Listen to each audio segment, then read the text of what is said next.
Yo, what up gamers? My name is Russ. Welcome to part 2 of my Dragonflight Beta builds.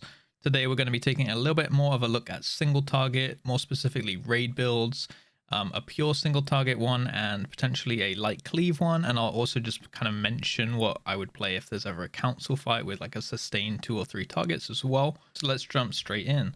Now I will say the usual disclaimer, I am not a theory crafter, but I do have a good knowledge of Demon Hunter.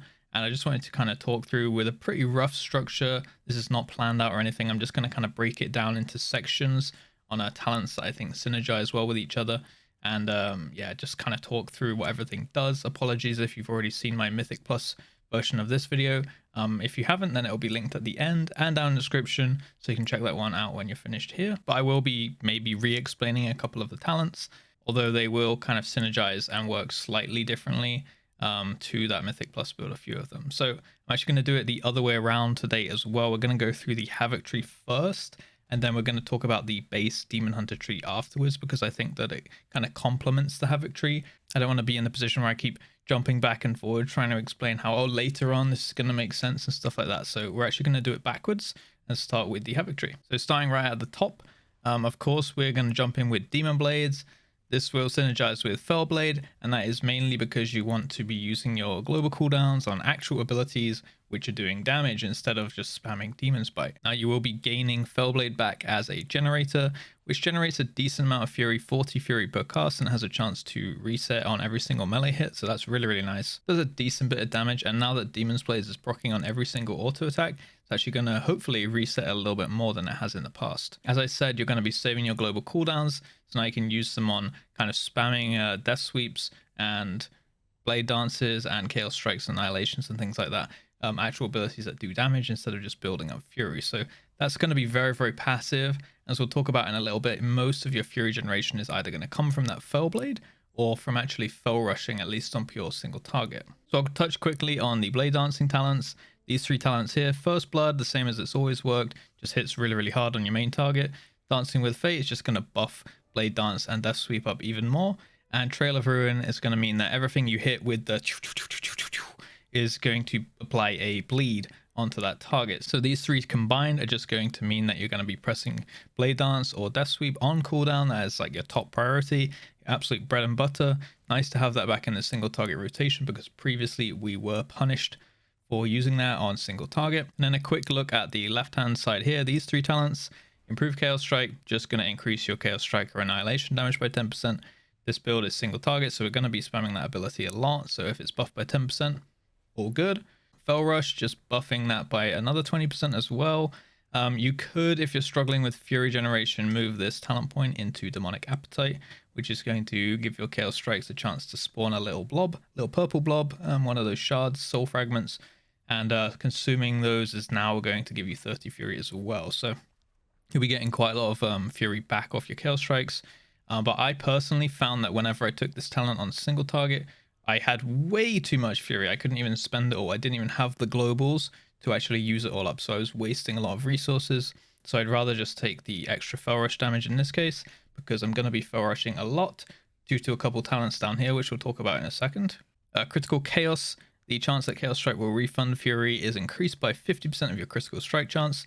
So more crit is going to increase the chance that we actually get the reset. That's the fury back.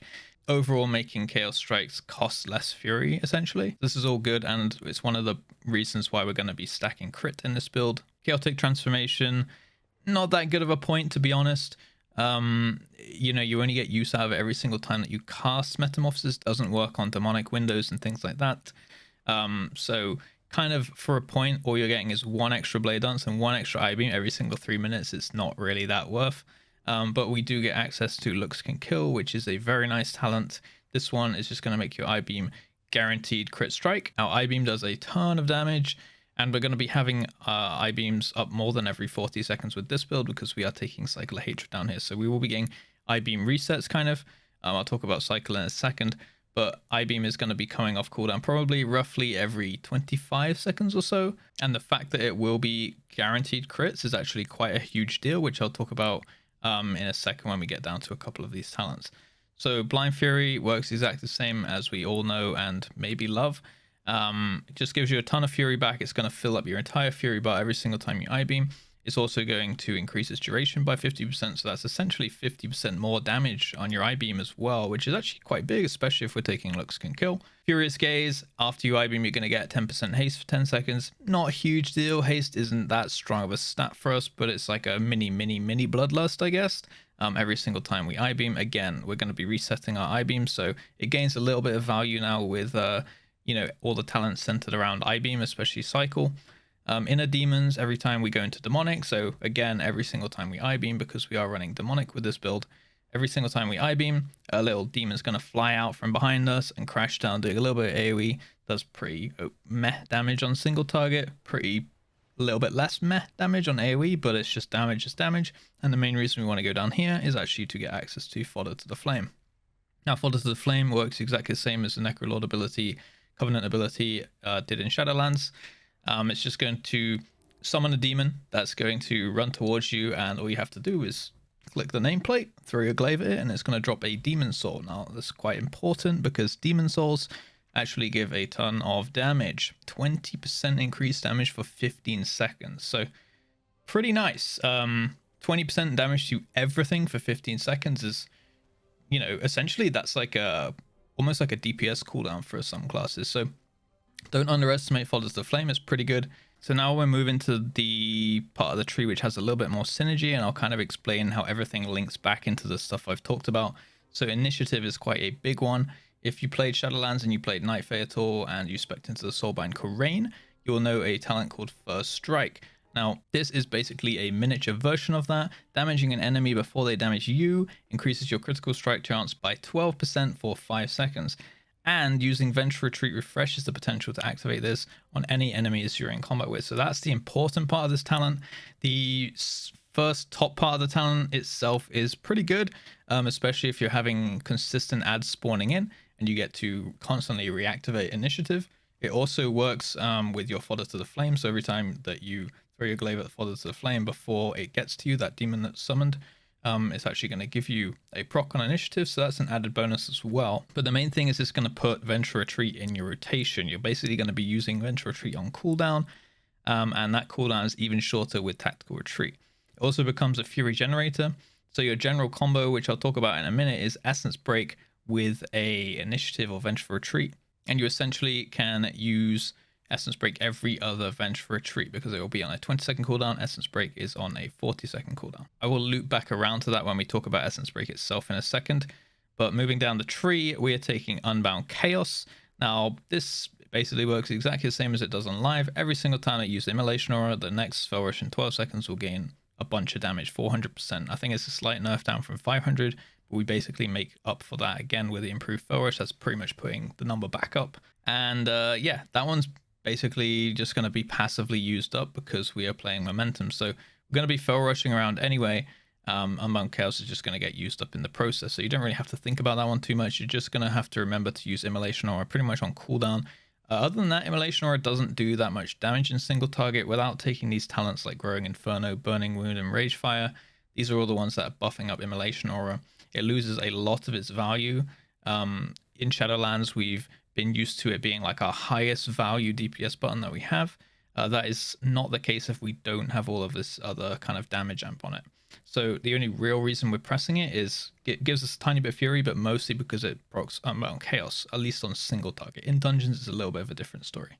As I mentioned, we are running Momentum here. So the Hunt, Fel Rush, and Venture Retreat are all going to give you 8% damage for 5 seconds. Now, I know there are a lot of Momentum haters, myself included. You're just going to have to swallow your pride, to be honest, and you're going to have to learn to kind of just deal with Momentum being a thing. If you absolutely can't play with it, then you could probably drop this point and put it into something like Glaive Tempest. But I would highly recommend that you learn Momentum. Honestly, it's not that bad. Now, I'll tell you why. The difference between completely min-maxing Momentum, like using it every single possibility, having the highest uptimes, and playing it optimally, is only about 1 to 2% damage overall, and there's probably even a chance that you could lose damage by trying to think about it too much. Now, half the work is basically done for you, especially on single target, because you're going to be Venture Retreating anyway on cooldown. That's going to proc it. You obviously want to use the Hunt because that does tons of damage, And you're also going to be using up your Unbound Chaoses with your Fel Rush, and with Isolated Prey, this talent right here. Not only is your I-Beam going to do 25% increased damage to when there's just a single target present, so on an absolute single target boss, 25% extra damage on your I-Beam is very nice, especially since we are playing with Looks Can Kill. But Fel Rush is also going to generate 25 to 35 Fury every single time you use it. Now, the way I think about this is basically Fel Rush becomes Demon's Bite, and it will just passively keep up momentum in the process. Same with when you Vengeful Retreat for your initiative buff, you'll passively keep up momentum in the process. If you use Hunt for damage, you'll passively keep up momentum in the process. You see like how it's kind of just a passive now. So honestly, you won't really have to even think about it, at least on single target. A little bit more in dungeons, you have to think about it and plan out your damage windows and stuff. But on single target, as long as you're just using Fel Rush as a generator, you're going to keep up pretty good momentum uptime anyway. So we'll get into the kind of meatier talents now, a bit more build defining ones. Chaos Theory, again, it's just a blade dancing talent. You're going to be blade dancing on cooldown anyway, and it's just going to make every single time that you blade dance, your next Chaos Strike or Annihilation is just going to have an increased chance to crit, and always give that Fury refund. So it's going to give you a bit more Fury. It's not an insane talent, but it's just some extra damage just baked into rotation. This is completely passive. You don't have to worry about this. Know Your Enemy is an insane talent. If you don't know what this talent does, it's one of like the reasons, if not the reason, that we're absolutely stacking crit nowadays. In Dragonflight, crit's just we're gonna gobble crit all expansion. It's never gonna be bad so long as we're taking this talent, which most builds seem to be trying to take. So gain critical strike damage equal to 100% of your critical strike chance. So if you, for example, stack to something like 40% crit or so, you are actually going to not only crit more often because you've got 40% crit, but every single time that you do crit, your crits are now going to do 240% damage instead of just 200%. So you can see the scaling is not only, it's kind of like double dipping on the value of crit. So this talent is completely insane. Obviously now Looks Can Kill, I-Beam's always critting, which means that if you have 40% crit in that example, your I-Beam's going to do 240% damage, which is crazy, right? So it's really, really valuable to actually pick up this talent, and it will synergize with so many other things like this initiative as well. Essentially, now when you get the 12% crit chance from initiative, you're also getting 12% crit damage from initiative. Now, your essence breakdown here on the left-hand side, I talked about it in my Mythic Plus video as well. You've generally got this combo going every 40 seconds. So every 40 seconds will line up with every other Vengeful Retreat, because that's now on a 20-second cooldown due to Tactical Retreat talent. You essentially have this combo. So you're going to open with an I-Beam and make sure you have Essence Break ready and Vengeful Retreat ready.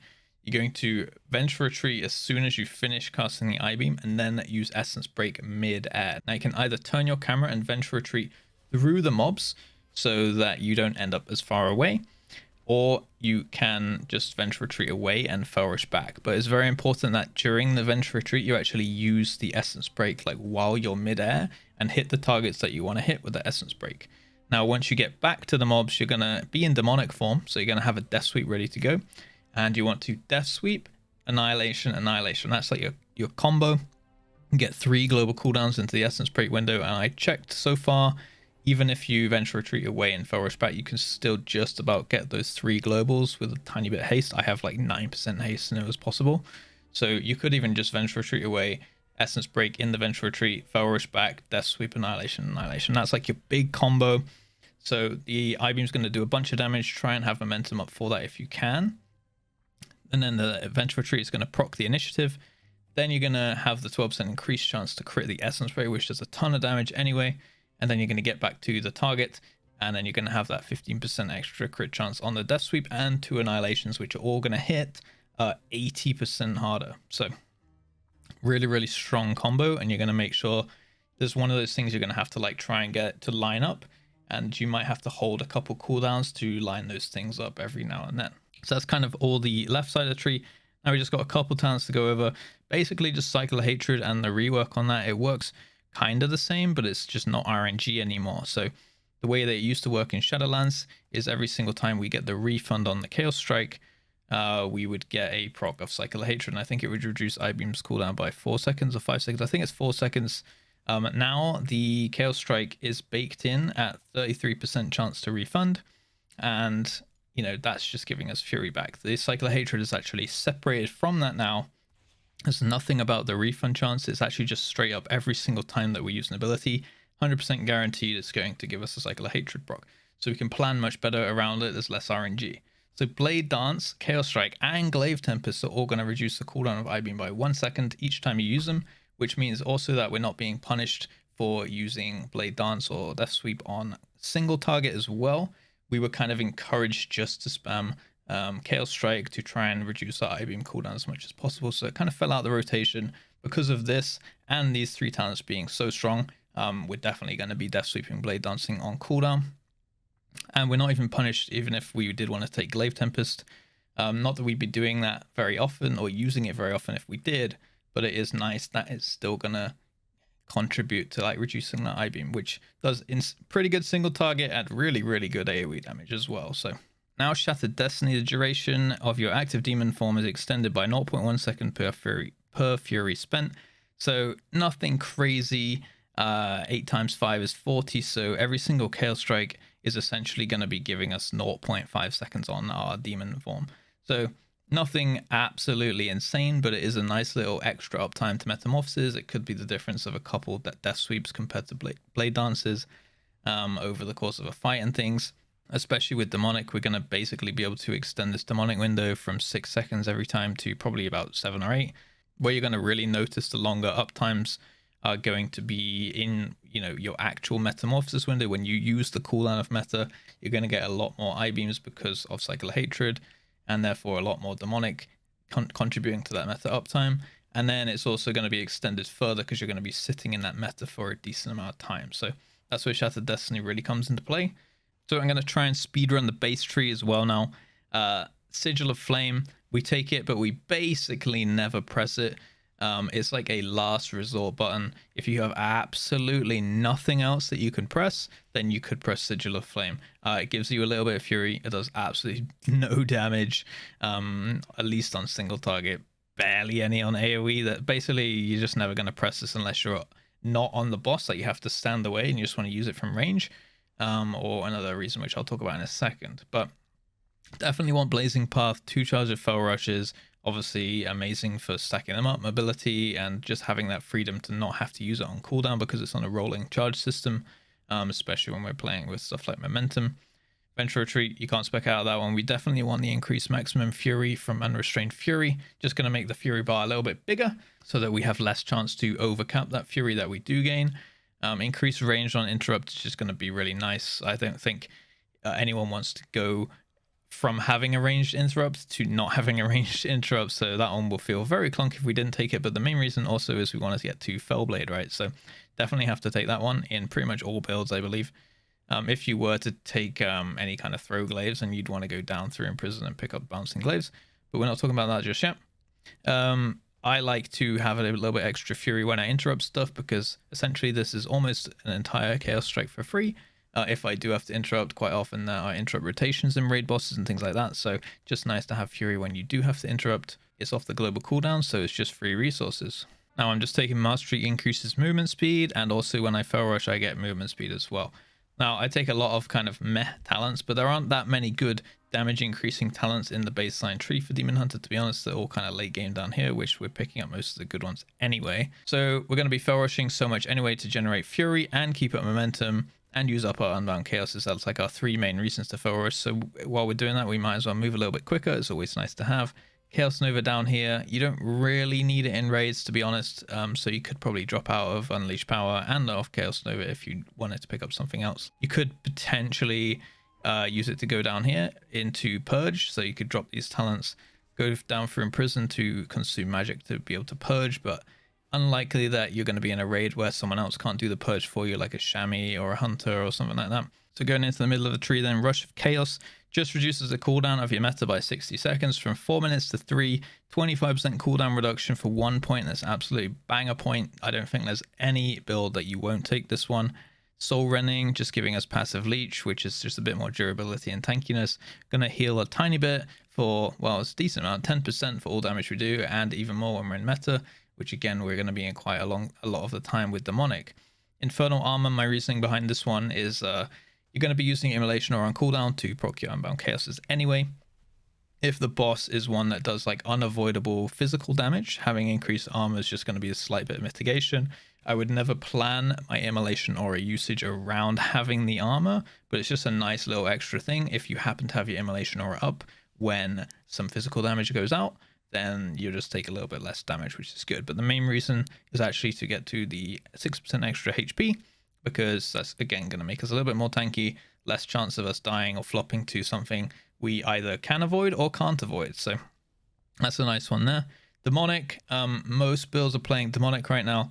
Just seems to be a bit more bang for your buck. Synergizes with quite a few of the talents like Inner Demon, even Restless Hunter and stuff like that. Going in and out of form much more frequently seems to be more beneficial that way, especially when we can cool down our I-Beam with Cycle of Hatred and therefore have even more demonic windows. Versatily, Illidari I haven't really seen used, but it will put our meta down to 2-minute cooldown and give us 10% versatility when we use it. Versatility generally isn't that good of a stat right now, but I guess 10% verse is essentially just 10% damage. So you'll have your Metamorphosis on a 2-minute cooldown with an extra 10% damage. Not too crazy, but maybe there'll be some niche situations where it's used. Right now I can't really think of them because I haven't done like raid testing or anything like that. But yeah, there you go. It's there if you want that quicker cooldown. It might be good in pre-patch with Sinful Brand spreading, because we'll probably be playing Venthyr in pre-patch. Maybe we want to use this to have like a 2-minute AoE Sinful Brand. Who knows, right? So I kind of touched on Chaos Nova. You probably won't need these in a raid, but if you do need an AoE stun, then they're great. 6% reduced magic damage from Illidari Knowledge, always good. Tons of unavoidable magic damage goes out all the time in raids, so just having 6% less damage taken is good. Havoc looking pretty durable again with increased health, reduced magic damage taken, and obviously having blur and maybe even reduced physical damage taken. Pretty decently durable class. So that's always nice to have. Darkness we can take here, which I would always take, and then spec into Pitch Black, especially in raid encounters. It's just like a nice little defensive for your raid. And this just puts it back onto a 3-minute cooldown, which it is right now on Shadowlands. Long Night, very niche, but maybe be taken. You know, you'd have a 5-minute darkness, but it'll be longer. You could see if timings work for that, but I think more often than not, you're going to just end up playing Pitch Black or nothing at all here. So, and then yeah, the main things is Mastery here, free Mastery, 3.6% extra chaos damage. That's cool. Nothing too crazy, but that's 3.6% on I-Beam, 3.6% on Death Sweeps, stuff like that. So we'll take it, but the main reason is we actually want to get down to Collective Anguish, which works exactly the same as the Legendary does right now in Shadowlands. Every time you I-Beam, which again, we're going to be seeking cooldown reduction on from Cycle of Hatred, so this is gaining value for from a Cycle of Hatred. It's going to summon that Fel Devastation DH, Vengeance DH at the side, which is going to do like another Breath AoE cone to all the targets in front of us. So just some extra damage there. And in the process, we're also getting 20% reduction, cooldown reduction on Fel Rush as well, meaning basically it comes up quicker and more momentum up times, also more Fury generation when you are playing with Isolated Prey. And then the last talent's then the Hunt. Obviously, huge talent, pretty much just use it on cooldown, try and use it with an initiative, try and use it with momentum and stuff just to make it hit even harder. And then we're buffing the dot that it deals with Unnatural Malice. So if we can buff that up further with momentum again after we finish the Hunt, then that's also great. Now here, you can drop these two talents, to be honest, and put them in other places if you so wish to. But I took Soul Sigils. Afflicting an enemy gives a Soul Fragment. Doesn't really do that much. I think it's a tiny bit of healing, and if you do take Demonic Appetite, it will also give you some Fury, which means that Sigil of Flame will become a 60 Fury generator instead of a 30 Fury generator, but you have to be playing Demonic Appetite for that to happen, at least when I've tested it, because this talent actually gives you the ability for your shards to give you Fury. If you don't have this, then this shard won't give you Fury, I believe. And a kind of niche pick, which honestly you probably don't really need. You'll probably be fine for survivability without it, but Demon Muzzle, enemies deal 8% reduced magic damage to you for 8 seconds after being afflicted by one of your sigils. So if there's like a really hard hitting ability that you can't survive for some reason, then maybe you want a demon muzzle, and right before it comes out, you could sigil a flame the boss or something to get 8% reduced magic damage taken. Let's say you could like blur plus demon muzzle if you don't have blur already or something like that. So God, super niche. I personally don't think that I even want to think about that, but I just put it in there and I thought I'd mention it. But you could go into imprison and purge with these points. That's probably a not a bad pickup. Then you could even drop this one for charred warblaze or something. You could go to parry chance, but I don't really see any use for that one, to be honest. You can get down into quicken sigils if you really want, but we're not really using sigils with this build anyway. It's only going to reduce the cooldown on sigil of flame, which we're not using anyway. If you were to take Elysian Decree, that could be worthwhile, but Elysian Decree doesn't really do that much damage without taking any means necessary. So they're kind of the important talents I thought I'd touch on, and I just want to give you kind of some guidance when it comes to cleave. If there was consistently a target in cleave range, I would probably drop Isolated Prey and pick up Demonic Appetite. If there are 2 targets present, your Fel Rushes won't actually gain you Fury anymore, so you'll just want to make up for that Fury by taking Demonic Appetite. You will lose 25% I-beam damage. If it's more than 1 target, then this talent essentially becomes completely useless. So if there's ever a situation where you just feel like there's not enough time when you're just smacking 1 target, this will be the first talent point to go for sure. You can switch it out quite easily. You could even put it into any of these other talents down here if you so wish, to be honest. If there's ever a time when there's constantly 2 targets or 3 targets, then you might want to think about going down this side of the tree, at least into Furious Throws and Soul Rend. So honestly, you could probably run pretty much like a Mythic Plus build, something like this, but with the same left side tree. You wouldn't really need any misery. You wouldn't really need Misery and Defeat unless there's like a big ad wave that you can kind of pad on, in which case Misery and Defeat would be absolutely huge. You could just drop a sigil of Misery and do 20% damage to like a wave of ads that comes in every 3 minutes. That would be absolutely incredible. And as for the rest of the tree, if it was consistent cleave, I would probably go and pick up the Immolation Aura talents down here, and also the Throwglaive ones like Furious Throws. So probably pretty much just an M+ build, to be honest. This one you can't really go wrong with when there's more than 1 target. So you could probably play most content with just this build, and the one that I showed, potentially changing between Isolated Prey and Demonic Appetite. Like those 2 builds will basically get you through any kind of content. Just make sure that you switch up the tree, this left-hand tree, necessary to your needs at the time. So if you'd like to see me talk more about this build and the Mythic Plus stuff, then I will leave a video on screen for you now, so you can go check that one out. Other than that, hopefully what I was saying made sense. Thank you very much for watching, and I'll see you in the next video. Have a great day, and as always, peace.